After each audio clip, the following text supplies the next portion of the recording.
this idea been marinating at the back of my head for a while, and now that we have, 3 weeks of boredom to sit through, I decided to actually go through with it.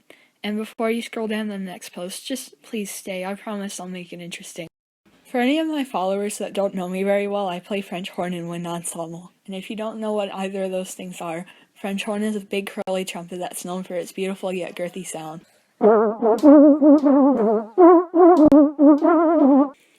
There's 3 different divisions of band in my school, and wind ensemble is at the top. Since they needed more horns there, my lucky self got drafted. And well, it's been an experience.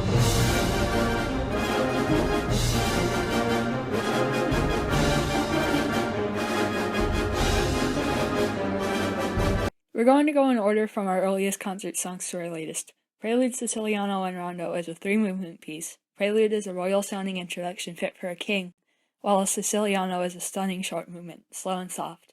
It reminds me of a beautiful snowy landscape, hence the picture. Rondo dramatically contrasts Siciliano with a fast-paced, circus-esque feel that speeds up dramatically at the end. Rondo is a song I'd play while I'm having a seizure. Let me say it, this is a great arrangement. All of the movements are expressive and challenging. I had a really pretty duet at the beginning of Siciliano, and I totally nailed it at the concert. Nothing could ever make me more proud than that moment on the stage when I played it perfectly. God tier.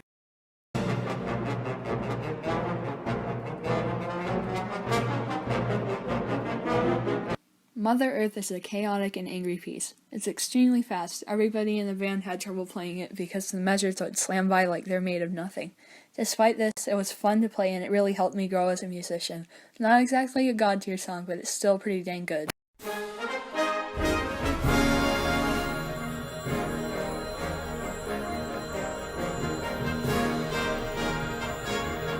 Appalachian Overture obviously reminds me of mountains, represented by this picture of a beautiful, deserted, mountainous landscape with an equally beautiful, sweaty Vladimir Putin riding a cracker.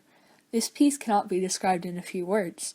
It's all about contrast. Overall, it's heavenly and stirring, but it's slow at some points and fast at others.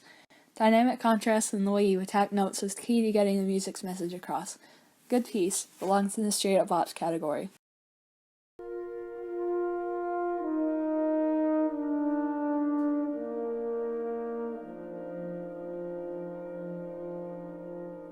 This song is by far my favorite. It's slow, and when I first looked at it, it looked like something I could play in 6th grade, but it's so much more than that. This song is brimming with passionate emotion and feeling. Its brilliant dissonance would chase chills down my spine every time we played it.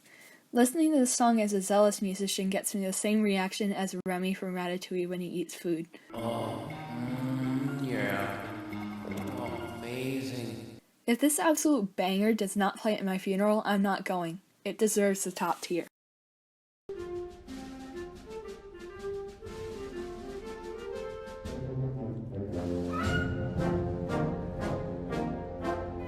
If Dusk was Remy eating food, Lindbergh Variations is Remy's stupid fat brother trying the same thing. There's only one word to describe this song. Bland. Painfully so. It reminds me of Shits in the Sea, so there's that picture. But what else is there to say? It's not challenging or emotional, but it's not terrible. It's just okay.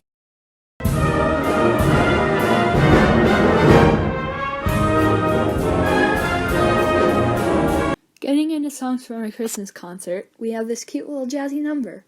It's not very hard to play except for that one part where the horns have to play a high G at a low volume. It really sucks. But other than that, it's fun, it's vibable, it's not very expressive, but it's good.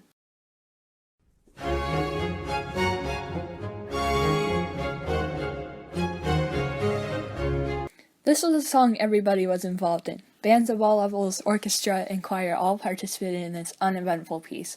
It's painfully easy and repetitive, and on top of that, the key was icky and we had to play standing up. Not exactly fun when you play French horn. For all this, it gets a hard pass for me.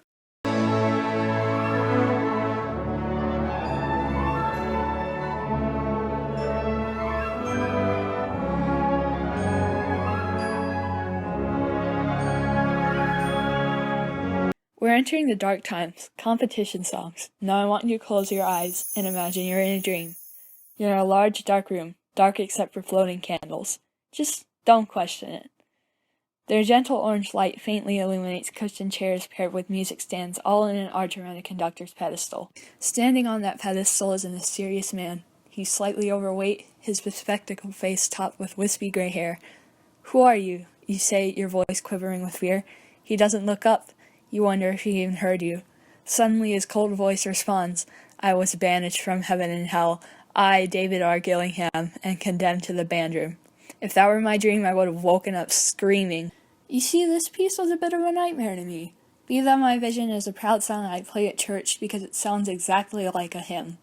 It had a lot of high notes and tough technical things like odd time and key signatures, and on top of that my band director asked me to play alone to check on me, which was a big note from me. I inevitably failed and my anxiety came around to beat me relentlessly over the head about it, and I began to hate practicing. It halted me from getting better. This came around to be an endlessly vicious cycle. Look at me, just the pinnacle of mental health.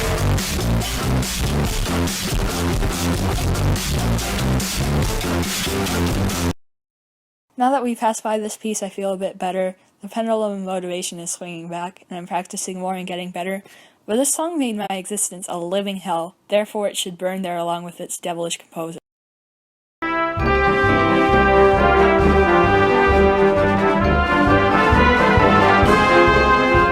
This is a picture of still water, right? And this is a picture of a raging ocean.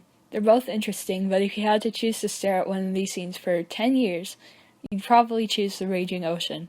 Why? Even though the still water is really pretty, there's no change happening unlike the stormy ocean. Amparita Roca, a Spanish march, is the still water. My part in this piece consisted of upbeats with little to no change. This piece is boring and monotonous. If I had to pick between the electric chair and playing this song, I'd choose the chair. Straight to hell with you. Okay, I need a donut now.